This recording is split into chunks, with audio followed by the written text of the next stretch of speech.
കോഴിക്കോടുണ്ടായ വിമാന ദുരന്തം നമ്മൾ ആരും മറന്നിട്ടില്ല. ആ അപകടത്തിന് 5 വർഷത്തിനിപ്പുറം ആ എയർ ഇന്ത്യ ഫ്ലൈറ്റ് ഇപ്പോഴുള്ളത് പാലക്കാട് ഓങ്ങല്ലൂരുള്ള ഈ ആക്രിക്കടയിലാണ്. പറന്നിറങ്ങുകയായിരുന്നു. അതിനിടയിലാണ് അത് സംഭവിച്ചത്.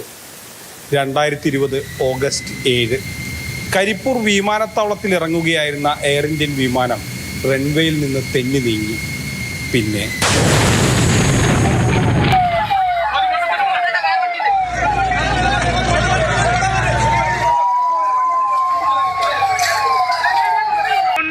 സാധാരണക്കാരായ ആളുകൾ ഇവിടുന്ന് ഒരുപാട് ഈ ആംബുലൻസിലൊക്കെ വളരെ തുച്ഛമായ കുറച്ച് ആളുകൾ നീച്ച് നടക്കുന്നുള്ളായിരുന്നു.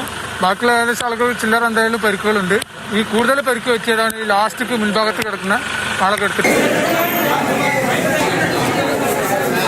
പൈലറ്റ് ദീപക് വസന്തും സഹ പൈലറ്റ് അഖിലേഷ് കുമാറും അടക്കം 21 പേരാണ് അപകടത്തിൽ മരിച്ചത്. വിമാനത്തിന്റെ ചില ഭാഗങ്ങൾ CISF ഡൽഹിയിലേക്ക് കൊണ്ടുപോയിരുന്നു. യന്ത്രഭാഗങ്ങളും ടയറുകളും ഉൾപ്പെടെയുള്ളതാണ് ഓങ്ങല്ലൂരിലെ സ്ക്രാപ്പ് വ്യാപാരി ലേലത്തിലെടുത്തത്. കോഴിക്കോട് നിന്ന് കൊണ്ടുവന്ന വിമാനത്തിന്റെ ഭാഗങ്ങൾ പൊളിച്ചു തുടങ്ങി.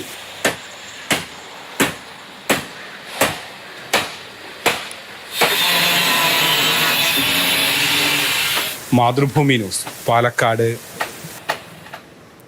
ഗോകുൽ VS ആണ് നമുക്കൊപ്പം ചേരുന്നത്. ഗോകുൽ, നമ്മൾ ആരും ഓർമ്മിക്കാൻ ആഗ്രഹിക്കാത്ത ഒരു ദിവസമാണ് അല്ലേ? ആ ഒരു ഓർമ്മകൾ നമ്മളെയൊക്കെ അസ്വസ്ഥപ്പെടുത്തും എന്നുള്ളതൊരു വസ്തുതയാണ്. ഇപ്പോൾ ഈ ഒരു വിമാനത്തിന്റെ ഭാഗങ്ങൾ ആ സ്ക്രാപ്പ് വ്യാപാരി വാങ്ങുമ്പോഴും അവരുടെ തൊഴിലിന്റെ ഭാഗമായി അവരത് വാങ്ങി എന്നതിനപ്പുറത്തേക്ക് ഇത് അവർക്കും ഒരു അസ്വസ്ഥതപ്പെടുത്തുന്ന അല്ലെങ്കിൽ ദുഃഖമുണ്ടാക്കുന്ന ഒരു കാഴ്ച തന്നെ ആയിരിക്കും അല്ലേ ഗോകുൽ? ശരിക്കും ഇത് വളരെ വൈകാരികമായുള്ള ഒരു കാര്യം കൂടിയാണ്.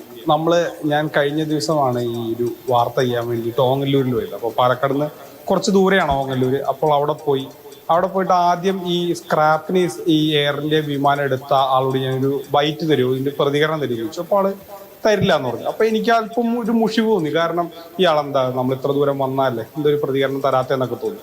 അതിനുശേഷം മറ്റൊരാൾ വന്നു. ഇങ്ങനെ അദ്ദേഹം ഏർപ്പാടാക്കി തന്ന ഒരാളാണ്. അയാൾ കാര്യങ്ങളൊക്കെ പറഞ്ഞു തന്നു. അപ്പോൾ ഞാൻ പറഞ്ഞു, അങ്ങനെയാണെങ്കിൽ നിങ്ങൾക്കൊരു സഹായിയാണ്, ഒരു ബൈറ്റ് തന്നൂടെ ചോദിച്ചു. അപ്പോൾ അദ്ദേഹം പറഞ്ഞൊരു കാര്യം, ഞങ്ങൾ എന്താണ് ബൈറ്റ് അല്ലെങ്കിൽ ഇതിനൊരു പ്രതികരണം തരാത്തതെന്ന് വെച്ചാൽ 21 പേരുടെ മരണത്തിനിടയാക്കിയൊരു വിമാനമാണ്. ഞങ്ങളെ സംബന്ധിച്ചിടത്തോളം ഞങ്ങളിതൊരു സ്ക്രാപ്പിന് എടുത്തു എന്നുള്ളതാണ്. പക്ഷെ ഇത് കാണുന്ന ആളുകൾക്ക് അങ്ങനെ ആകില്ല. അതിനൊരു ഉദാഹരണമുണ്ട്.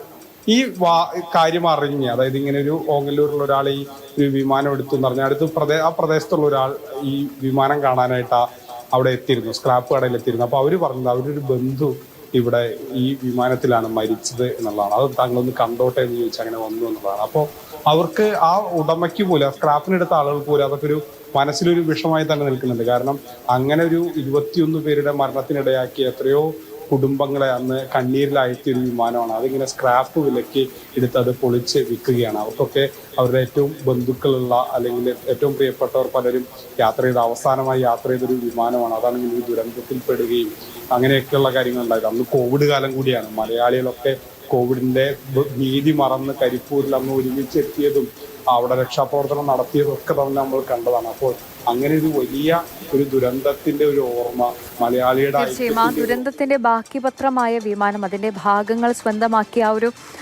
സ്ക്രാപ്പ് വ്യാപാരിക്കും അദ്ദേഹത്തിനാണെങ്കിലും ഇതേക്കുറിച്ച് സംസാരിക്കുന്നതൊക്കെ ഗൂഗിൾ പറഞ്ഞതുപോലെ ബുദ്ധിമുട്ടുള്ള ഒരു കാര്യമാണ് ആർക്കാണെങ്കിലും അല്ലെ. കേരളത്തിലെ മലയാളികൾക്ക് ഒരിക്കലും മറക്കാൻ കഴിയാത്ത ഒരു ദിവസമാണ്. 21 പേര് നമുക്ക് നഷ്ടമായ ഒരു ദിവസമാണ്. അപ്പോൾ ആ ഒരു സംഭവമൊക്കെ വീണ്ടും ഓർത്തെടുക്കുമ്പോൾ അസ്വസ്ഥത ഉണ്ടാക്കുന്ന ഒരു കാര്യം തന്നെയാണ്. ശരി ഗോകുൽ.